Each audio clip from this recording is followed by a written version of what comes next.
దేవుని గుడారం యొక్క రెండవ తెర నీలి రంగు. యోహాను సువార్తలోని దేవుని కుమారుణ్ణి జ్ఞాపకం చేస్తూ ఉంది.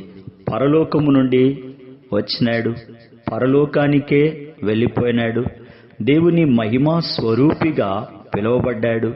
ఆయన భూలోకములో సంచరించినాడు, పరలోకములో తండ్రి కుడిపార్శ్వమునకెక్కి విజ్ఞాపన చేస్తూ ఉన్నాడు.